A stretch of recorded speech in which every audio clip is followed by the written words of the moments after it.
Halo semuanya, siapa sih yang nggak tahu tentang Jepang? Jepang merupakan destinasi favorit berbagai macam turis dari berbagai macam negara, di mana mereka sangat suka pergi jalan-jalan ke Jepang. Jepang merupakan destinasi yang unik karena di sana kuil pun dijadikan tempat destinasi wisata, dan jangan lupa di sana juga ada makanan enak seperti sushi yang merupakan makanan khas Jepang dengan menyajikan ikan segar yang langsung disantap. Nah, kita tidak akan membahas tentang destinasi-destinasi tersebut, tetapi kita akan membahas tempat unik di Jepang. Ya, kita akan membahas satu hutan di Jepang yang merupakan destinasi atau tempat favorit orang-orang untuk bunuh diri. Aneh banget ya. Ya, hutan tersebut berada di dekat Gunung Fuji ya, merupakan gunung paling terkenal di Jepang, dan hutan tersebut sangat lebat dan dia berada di tepat di bawah kaki Gunung Fuji. Di sana merupakan tempat wisata juga karena banyak orang penasaran tentang tempat itu juga, dan merupakan tempat untuk orang-orang Jepang atau orang-orang di luar Jepang untuk bunuh diri di sana. Kenapa bisa kok sih banyak orang bunuh diri di sana? Mari kita cerita tentang hal mistis di sana. Hutan Aokigahara ini merupakan hutan yang sangat rimbun dengan pohon-pohon. Jadi cahaya matahari itu agak susah masuk ke dalam hutan tersebut. Ketika kita berjalan di sana harus hati-hati karena di bawahnya kayak ada semacam tanaman lumut yang licin-licin gitu. Jadi kalau kalian datang ke sana, kalau bisa pakai sepatu kets. Jadi di sana benar-benar licin, dan di sana juga saking rimbunnya dapat sinyal. Jadi kalau kalian bawa HP ke sana, sinyal pun nggak dapet, benar-benar mati sinyalnya.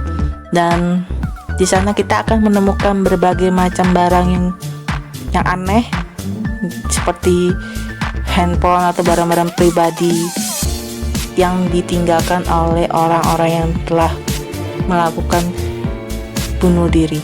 Dan di sana juga kita akan menemukan banyak kali. Kenapa kita ketemu banyak kali ya?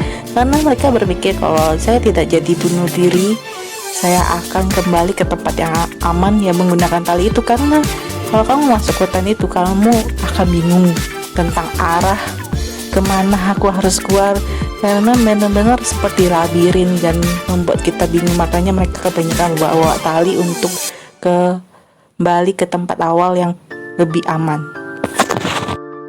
Ya, pemerintah juga membantu atau mengajak mereka untuk memikirkan kembali sebelum bunuh diri dengan membuat banyak papan-papan di sana, dan di dalam papan tersebut juga ditulis nomor telepon darurat yang bisa mereka hubungi. Di Jepang sendiri tingkat untuk bunuh diri itu sangatlah tinggi. Jadi jumlah orang yang bunuh diri di sana sangat tinggi karena di Jepang sendiri tekanan hidup itu sangatlah besar untuk mencari nafkah, dan lingkungan sekitarnya juga istilahnya udah saking padatnya penduduk ya, orang sikut-sikutan saling bersaing. Kalau kamu mentalnya nggak kuat ya mau nggak mau ya mereka pikir ya, kalau misalnya contohnya adalah ada satu bapak-bapak yang punya pekerjaan, tiba-tiba dia dipecat dan dia merasa udah gak bisa hidup lagi, makanya mereka melakukan bunuh diri. Dan setiap tahunnya itu di hutan Aokigahara ditemukan 100 orang yang telah melakukan bunuh diri di hutan tersebut. Jadi mayatnya dievakuasi ke tempat yang lebih layak atau disemayamkan lebih layak. Dan itu yang lakukan ya petugas-petugas yang bekerja di sana. Pemerintah juga menghimbau kepada para pembisnis atau yang punya toko di dekat hutan Aokigahara untuk membujuk orang-orang yang mau bunuh diri tersebut untuk mengubah keputusannya agar tidak bunuh diri, atau misalnya membujuk agar dia tidak melakukan hal yang bodoh seperti itu.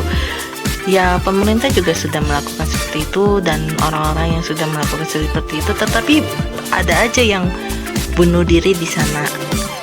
Kalau menurut aku sih di sana di hutan itu tersebut ada ya mau nggak mau yang percaya nggak percaya, ada makhluk halus yang baik, ada juga makhluk halus yang jahat.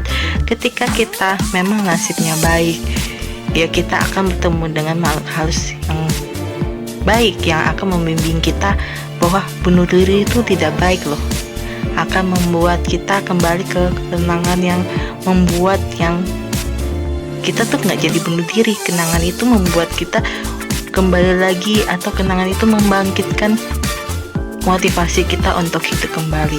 Dan ada juga makhluk halus yang membuat atau membujuk orang-orang yang bunuh diri tersebut untuk mengakhiri hidupnya, karena emang tujuan dan tugasnya makhluk halusnya tersebut ya misalnya menghasut atau membisikkan agar orang itu bunuh diri, agar nasibnya sama seperti yang telah dia lakukan, yaitu bunuh diri juga. Dan makanya tidak semua orang yang pergi ke hutan Aokigahara akhirnya mati, tetapi ada juga yang kembali hidup karena mereka belum waktunya untuk mati. Jadi hutan itu sangat misterius dan banyak cerita kisah mistis di sana.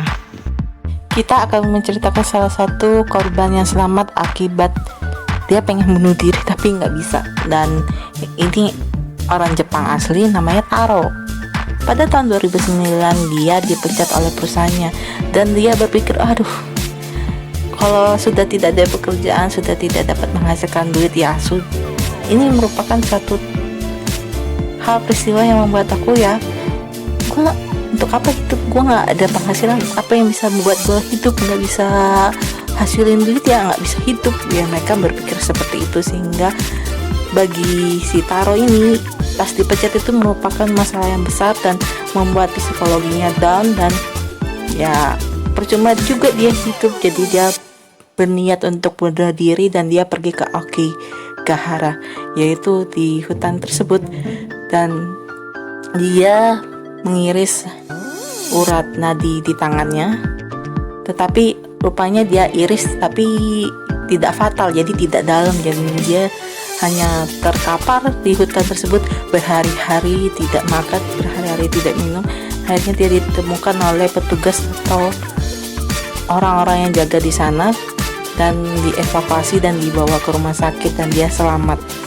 Mungkin pas dia pingsan itu dia bermimpi suatu kehidupan manusia atau kehidupan makhluk tertentu yang lebih menyakitkan, sehingga dia berpikir, oh jadinya kalau kehidupan manusia itu lebih baik dibandingkan ketika kita sudah mati atau udah bunuh diri, entah jadi apa. Jadi itu benar-benar menyeramkan, sehingga membuat dia termotivasi lagi untuk hidup dan berguna untuk sesama.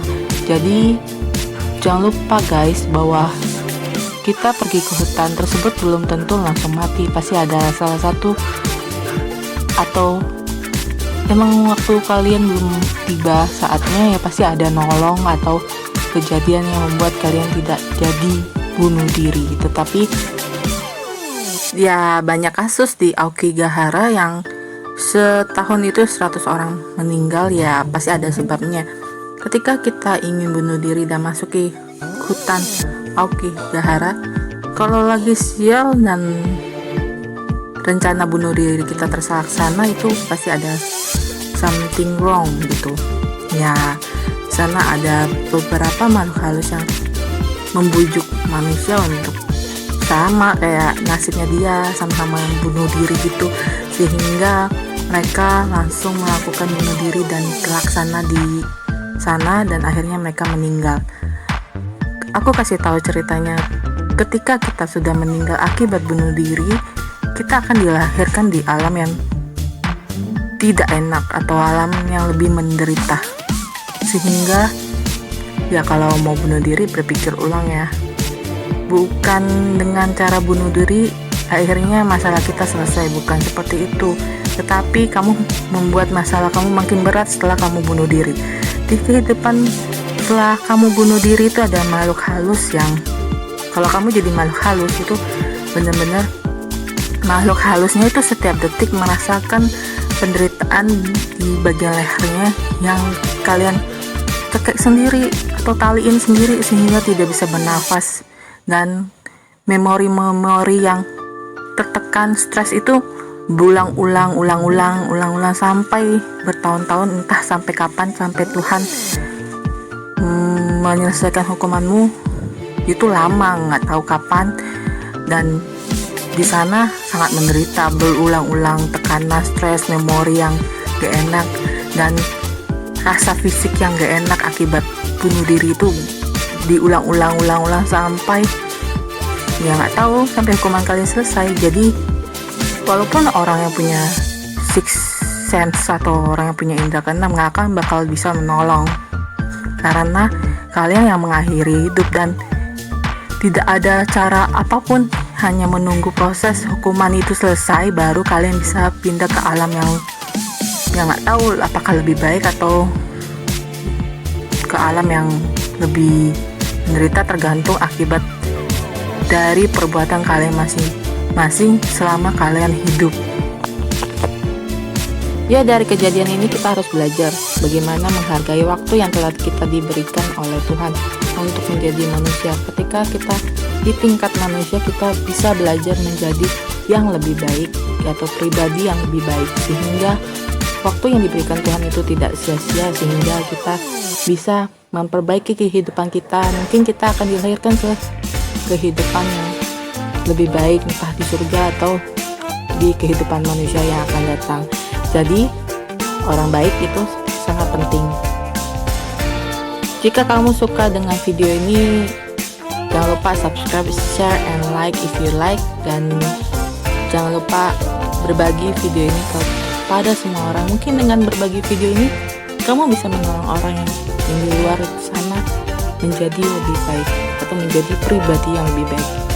Bye bye, sampai jumpa di video saya selanjutnya yang baru. Dadah.